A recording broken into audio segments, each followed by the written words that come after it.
नमस्कार, मी आहे श्रेया आणि स्वागत आहे तुमचं मी महाराष्ट्रीयन.com वर. आज आपण आलो आहेत एक मोठ्या माणसांकडे भेटायला.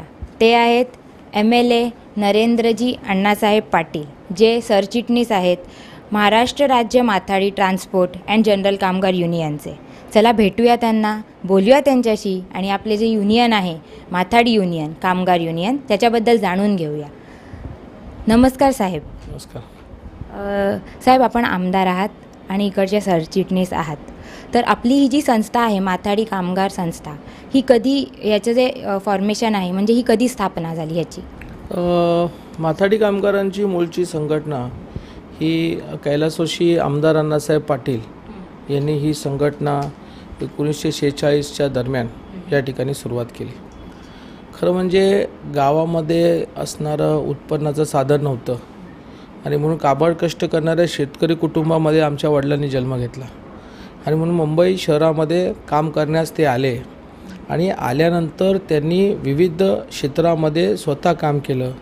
खोक्याच्या वखारीमध्ये काम केलं, मुंबई पोर्ट ट्रस्टमध्ये काम केलं आणि मोठ्या प्रमाणामध्ये खोका बाजारामध्ये त्या ठिकाणी आमच्या पाटण तालुक्यातील माथाडी कामगार त्यांना तो आढळला आणि म्हणून ह्या कामगारांना संघटित करून त्यांनी माथाडी कामगार चळवळ ही सुरू केली.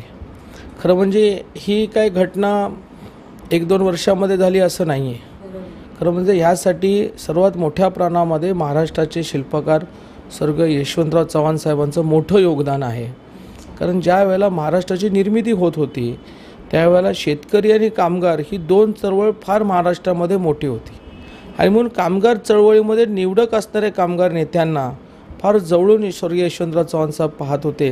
त्यामध्ये आमच्या वडिलांनी त्यांनी साथ दिली आणि मग नरेंद्र तिडके साहेब असतील, त्यानंतर बॅरिस्टर महादेवरावजी माने साहेब त्यावेळेचे कामगार मंत्री असतील, यांच्या माध्यमातून एका समितीचं गठन त्या ठिकाणी केलं आणि अशा काबड कष्ट काम करणाऱ्या कामगारांना कायद्याचं संरक्षण असणं गरजेचं आहे आणि त्याचा अभ्यास करून महाराष्ट्रामध्ये भूतो ना भविष्यतो असा कायदा तयार केला. त्याला म्हणजे महाराष्ट्र हमाल श्रमजीव माथाडी कामगार कायदा हे नाव त्या ठिकाणी देण्यात आलं. ह्या कायद्याच्या माध्यमातून सुरुवातीला हा कायदा अंमलबजावणी करण्याला खूपच त्रास झाला. काही वेळेला व्यापाऱ्यांचा त्रास झाला, काही ठिकाणी तर खुद्द कामगारांनी जर युनियन जर केली तर त्या कामगारांना काढून टाकत असे ही परिस्थिती आलेली. काही वेळेला तर आम्हाला आमच्या वडिलांना गुंडांनाही सामोरं जावायला वेळ लागत होतं, कारण त्यावेळेला गुंड हे फार मोठ्या प्रमाणामध्ये इथे कार्यरत होते आणि एखादा कामगार संघटित झाला की त्याची संघटना कशी तोडायची हे काही लोकांनी हे त्यांचं काम चालू होतं आणि अशा परिस्थितीमध्ये वडिलांनी फार कष्ट घेऊन ही संघटना बांधली. महाराष्ट्रामध्ये विविध माथाडी मंडळं स्थापन केली. या विविध माथाडी मंडळाच्या माध्यमातून त्या ठिकाणच्या असणाऱ्या माथाडी कामगारांना प्रॉव्हिडंट फंड, ग्रॅज्युटी, बोनस, रजेचा पगार, महागाई भत्ता, ह्या कामगारांसाठी माथाडी हॉस्पिटलची सोय, अशा विविध सवलती राज्याच्या कायदेशीर घटनेच्या माध्यमातून त्याने त्या कामगाराला दिल्या आणि म्हणून आज मुंबईमध्ये काबाड कष्ट करणारा कामगार हा माथाडी कामगार स्वाभिमानाने आज ह्या ठिकाणी वावरतो आणि तो स्वाभिमानाने इतर कामगार चळवळीपेक्षा जास्त संरक्षित आहे असं म्हटलं तर काय चुकीचं ठरणार नाही. छान सर, खरंच छान. जी माहिती तुम्ही आपल्या दर्शकांना दिलीत ती खूपच छान होती. जसं तुम्ही बोललात सर की तुमच्या अण्णासाहेब पाटील यांचं हे स्थापना होती, हे फाउंडर आहेत या माथाडी कामगार युनियनचे आणि आज तुम्ही त्याचे सरचिटणीस आहात. तर तुम्ही म्हणजे हा जो डिफरन्स आहे, हा जो गॅप झाला आहे, तर ह्याच्यात काय बदल झालेत? वडिलांच्या काळामध्ये त्यावेळेला राज्यकर्त्यांना कामगारांना न्याय देण्याची फार इच्छा होती, त्यांना संरक्षण देण्याची फार तडफ होती. स्वर्गीय यशवंतराव चव्हाण साहेब होते, स्वर्गीय वसंतदादा पाटील होते आणि ही सर्व मंडळी ही महाराष्ट्र घडवत असताना कामगार चळवळीला हक्काचं काम मिळालं पाहिजे, त्यांना न्याय आणि कायद्याचं संरक्षण ही त्यांची भूमिका होती. खरं तो वेळचा काळ आणि आजच्या काळामध्ये बराचसा फरक त्या ठिकाणी झालेला आहे. आज औद्योगिकीकरण झालेलं आहे, यांत्रिकीकरण झालेलं आहे, म्हणून कमीत कमी कामगार कायदे हे लावण्याचा प्रयत्न प्रत्येक कारखानदार करत आहे. त्याचबरोबर यंत्रीकरण झाल्यामुळे त्या ठिकाणी कामगारांची कपाती त्या ठिकाणी झालेली आहे. आपण म्हणू की रोबोट्स आता या अशा प्रकारच्या कामामध्ये आलेले आहेत. म्हणजे माथाडी कामगारांच्या नाही, पण कारखान्यामध्ये काही ठिकाणी रोबोट्सही वापरण्यात येत आहेत. आणि अशा परिस्थितीने ही चळवळ टिकवणं ही आमची तारेवरची कसरत आहे. खरं म्हणजे मोठ्या प्रमाणाचं आव्हान आज आम्ही झेलून काम करतो आहे. त्यामध्ये राज्याचे परदेशी गुंतवणूकदार किरकोळ क्षेत्रामध्ये हेही मोठं आव्हान आमच्या माथाडी चळवळीला आहे. म्हणून अशा वेगवेगळ्या आव्हानाला सामोर जात असताना आम्हाला आमचा जुना काळ आठवतो की ज्या वेळेला वडील आमचे यशवंतराव चव्हाण साहेब, शरदचंद्रजी पवार साहेब, वसंतदादा पाटील साहेब यांच्याबरोबर या चळवळीबद्दल या कामगारांच्या हितासाठी चांगल्या प्रकारचे निर्णय घेत होते. आज राज्यामध्ये कामगारांच्या हिताचे निर्णय घेत असताना त्यांना उद्योग व्यापार बघितला पाहिजे, उद्योग असणाऱ्या उद्योग क्षेत्रातल्या लोकांचा सल्ला घेतला पाहिजे आणि मग राहिलं कामगारांना न्याय दिला पाहिजे. ही भूमिका आज राज्य सरकारची आहे. आपल्या ह्या माथाडी कामगार युनियनमध्ये 90,000पेक्षा जास्त कामगार पूर्ण महाराष्ट्रभरात काम करत आहेत. आता याच्यात काही वाढ म्हणजे येत्या पुढच्या वर्षांमध्ये आपण काही वाढ करणार आहोत की नाही? खरं म्हणजे सभासद संख्येवरती युनियनचं अस्तित्व नसतं. मी हे मानत नाही की माझ्याकडे 10,000 असेल, 50,000 असेल, 50,000, 90,000 असतील किंवा 1,00,000-2,00,000 असतील. मी माथाडी कामगार कायदा कशा प्रकारे चांगल्या पद्धतीने राबवतो आणि त्या कामगारांना संरक्षण कसं मिळतं ह्याला मी जास्त महत्त्व या ठिकाणी देईल. आज दुर्भाग्याने राज्यामध्ये 33 माथाडी मंडळं कार्यरत जरी असली तरी मला असं वाटतं की 50% माथाडी कामगार कायद्याची अंमलबजावणी या ठिकाणी होत नाही. त्याची वेगवेगळे कारणं होऊ शकतात.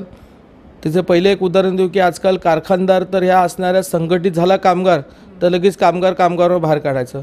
पण त्या कामगारांनी माथाडी कायद्याचं संरक्षण घ्यायला गेलं तर त्याला बाहेर काढलं तर तो संरक्षण घ्यायला जात नाही. ही कारखानदारांची गोष्ट आहे. काही ठिकाणी आजही असे काही बाजारपेठा आहेत की त्या बाजारपेठामध्ये गुंडांचं वर्चस्व आहे. म्हणजे एखाद्या ठिकाणी इंडस्ट्रीमध्ये कायदा लागू केला तर तिथे गुंड उभे राहतात. पुन्हा रांजणगाव, पिंपरी चिंचवड या परिसरामध्ये ते कामगार कायदेच लागून देऊ शकत नाहीत किंवा दिले जात नाहीत. ही वस्तुस्थिती आहे. ही गोष्ट खरी आहे की सभासद संख्येने या युनियनची ताकद कळते.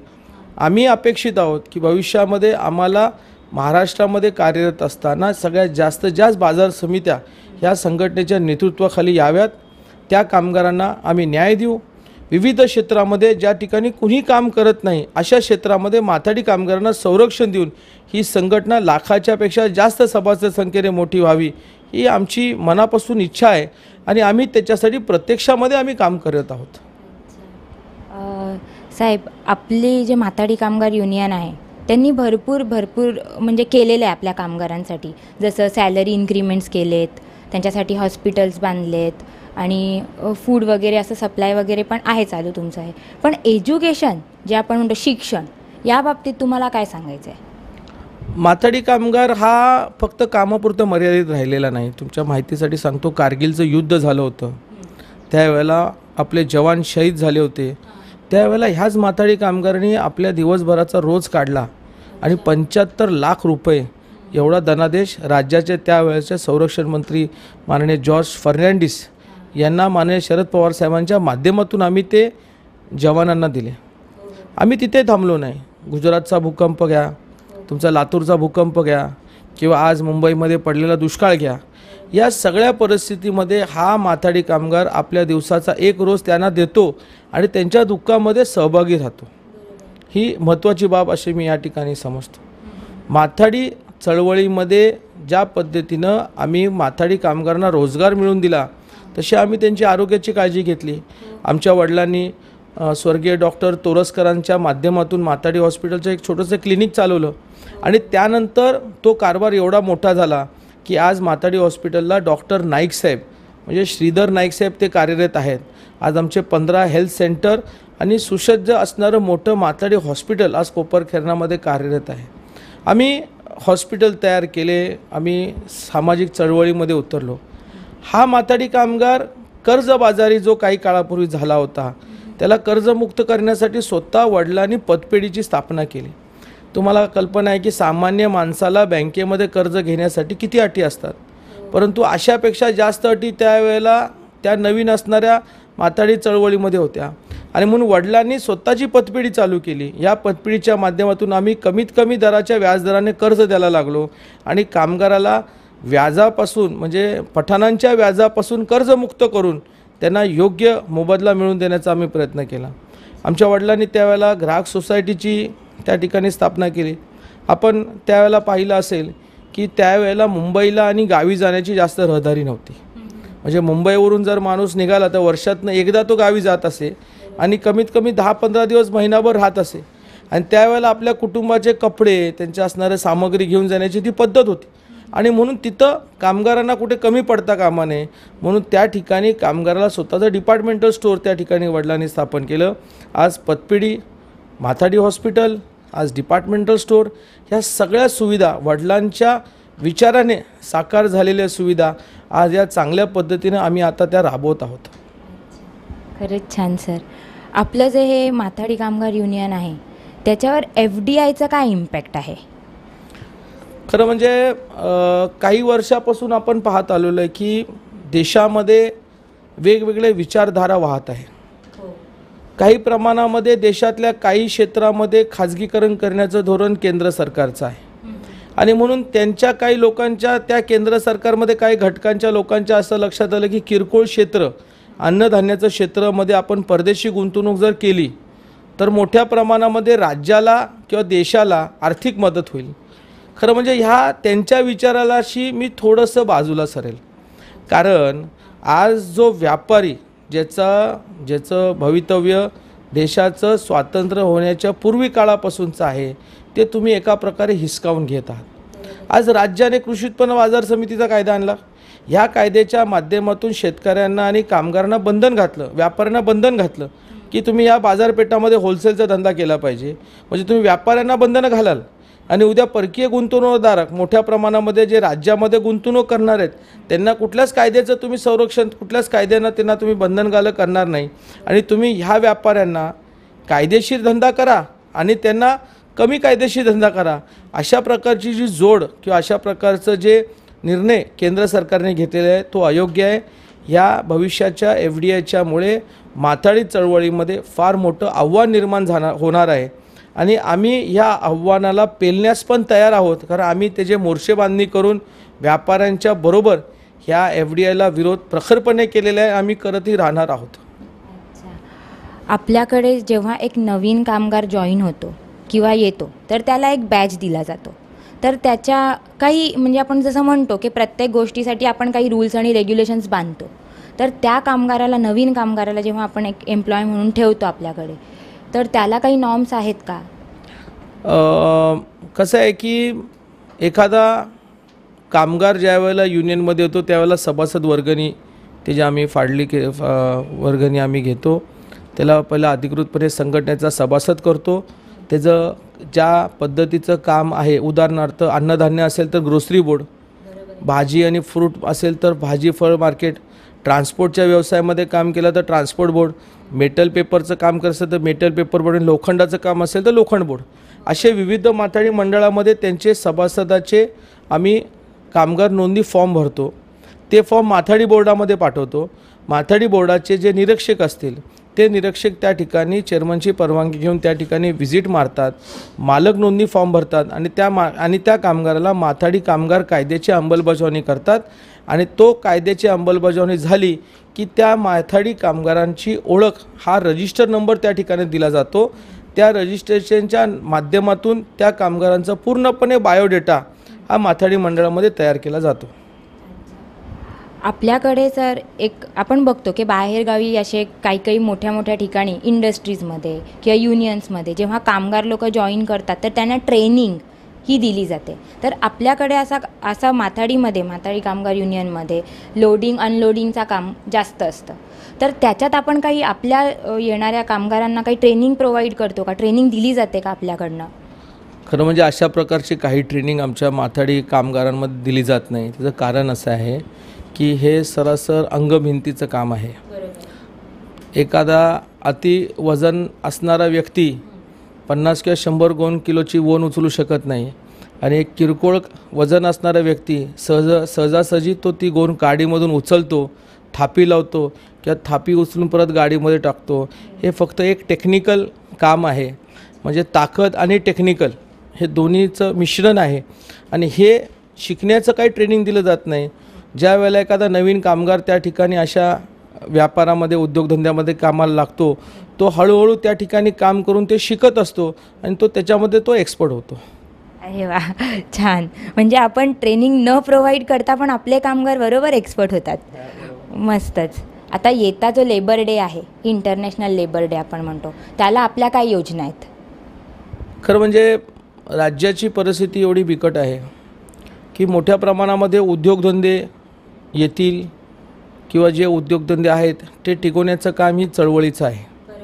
त्याचं कारण असं आहे की काही ठिकाणी काही कामगार नेत्यांच्या चुकीच्या धोरणामुळे हे कारखाने बंद होतात किंवा इतर राज्यामध्ये जातात. दरवेळेला एखादा निर्णय झाला तर तो कामगार चळवळीच्या माथ्यामध्ये मांडला जातो आणि म्हणून राज्य सरकारची भूमिका फार स्पष्ट असली पाहिजे की उद्योगधंदे जरी राज्यामध्ये आले तरी त्या ठिकाणचा कामगार जो काम करतो त्याला योग्य मोबदला मिळणं गरजेचं आहे, त्याला सन्मानाची वागणूक मिळणं गरजेचं आहे, त्याला कायद्याचं संरक्षण मिळणं गरजेचं आहे. जर एखादा कारखानादार जर त्या ठिकाणी त्या कामगारांना एखाद्या गुलामाप्रमाणे जर वागवत असेल, मग त्या ठिकाणी कामगार चळवळीमध्ये असणारे विविध कामगार नेते संघटित होतील आणि ते युनियन करतील. म्हणून राज्य सरकारची पहिली भूमिका स्पष्ट असणं गरजेचं आहे की उद्योगधंद्यांना प्राधान्य देत असताना कामगारांचं हित जपणं हे फार गरजेचं आहे. दुसरा मुद्दा म्हणजे स्पर्धेचं वातावरण निर्माण झालेलं आहे देशामध्ये, राज्यामध्ये. सबंध ठिकाणी स्पर्धा, कुठल्याही राज्यात जावा, देशात जावा, स्पर्धेशिवाय पर्याय राहिलेला नाही आहे. आणि म्हणून अशा स्पर्धेच्या राज्यामध्ये कामगारांचे मजुरीचे दर हे स्पर्धेमध्ये धरले पाहिजे नाहीत. म्हणजे त्यांच्या मजुरीचे दर हे सरसमान असणं गरजेचं आहे. नाहीतर एखादा कारखाना कमी दरामध्ये काम करतो, साहजिकच दुसरा कारखाना जर चांगला दर देत असेल तर तो कामगारांना मजुरी देत असेल तर त्याचा कारखान्याचा धंदा दुसऱ्या कारखान्यात जाऊ शकतो. म्हणून मजुरीचे दर हे सरसमान असले पाहिजेत आणि कामगारांना संरक्षण मिळणं फार गरजेचं आहे. कामगार दिनानिमित्त मी एवढं सांगेल की आज 1 मे आंतरराष्ट्रीय कामगार दिन आहे. आपण सर्व विविध कार्यक्षेत्रामध्ये काम करणारे कामगार मंडळी एकत्र येऊन त्या ठिकाणी आपलं सर्वांचं अस्तित्व आपण टिकवणं फार गरजेचं आहे. काही महिन्यापासून आउटसोर्सिंगचं म्हणजे आत्तापर्यंत कॉन्ट्रॅक्टर म्हटला जात होता, आता कॉन्ट्रॅक्टर बदली होऊन आता आउटसोर्सिंगचं नवीन नाव त्या ठिकाणी देण्यात आलेलं आहे. म्हणून आउटसोर्सिंगचा जरी कामगार राज्याच्या कुठल्याही आस्थापनामध्ये किंवा कारखान्यामध्ये जरी लागला तरी त्या ठिकाणचं त्याचा मोबदला हा परमनंट कामगारांप्रमाणे मिळणं गरजेचं आहे असं मला ह्या ठिकाणी वाटतं. आणि कामगार बंधूंनो, आपण जर जागृत राहिलो तरच हा महाराष्ट्र ही कामगार चळवळ टिकेल असं मला ह्या ठिकाणी वाटतं. खूपच छान बोललात सर. म्हणजे आपल्या कामगारांना जो तुम्ही मेसेज दिला आहे तो खूपच छान आहे. आपण जागृत असणं गरजेचं आहे आजच्या काळात. सर, तुम्हाला एक एकदम पर्सनल प्रश्न विचारते. तुम्ही जेव्हा तुमच्या वडिलांनी हे स्थापना चालू केली, संस्था चालू झाली आपली माथाडी कामगार युनियन, तर ह्या वेळेला तुम्ही खूप लहान असाल. तर त्यावेळेची तुमची एखादी आठवण तुमच्या वडिलांसोबतची आपल्या चॅनलवर शेअर करावी. खरं म्हणजे हा फार वैयक्तिक माझा विषय आहे, पण मी सांगेल की वडील गावावरून आले त्यावेळेला मुंबईमध्ये राहण्यासाठी घरही नव्हतं आणि कालांतराने वडिलांनी कामगार चळवळ सुरू केली त्यावेळेला माझा जन्मही झाला नव्हता. माझा जन्म दारूखान्याला आमच्या प्रेस बिल्डिंगमध्ये झाला आणि त्यावेळेला 10x10ची खोली होती. म्हणजे आमची युनियनची सुरुवात त्या 10x10च्या खोलीमध्ये झाली. म्हणजे घर तेच, ऑफिस तेच आणि कामगार चळवळ पण तिथूनच सुरू झाली. आजही ते आमची वास्तू आमच्याकडे आहे आणि अजूनही आम्ही ते जतन केलेलं आहे. दुसरी वडिलांची आठवण म्हणून म्हणजे माझे वडील 1982ला वारले, त्यावेळेला मी 7 वर्षाचा होतो. मला एवढंच आठवतं की वडिलांना शिस्त फार प्यारी होती. घरामध्ये आम्ही कुठले भावंड जर बेशिस्तीने वागलो तरी ते वडील आम्हाला फार शासन करत असे आणि वडील फार प्रेमळ स्वभावाचे होते. म्हणजे एवढे प्रेमळ स्वभावाचे होते की रात्री किती उशिरा आले तरी आम्ही लहान मुलांना ते उठवायचे, त्यांच्यावर गप्पा गोष्टी करायचे, त्यांच्या अभ्यासाची काळजी घ्यायची. इंग्रजी जरी व्यवस्थित येत नसलं तरी आमच्याशी इंग्रजीमध्ये संवाद साधण्याचा खूप प्रयत्न करत असे. आम्हाला शिक्षण चांगलं घेण्यासाठी सतत उपदेश देत असे.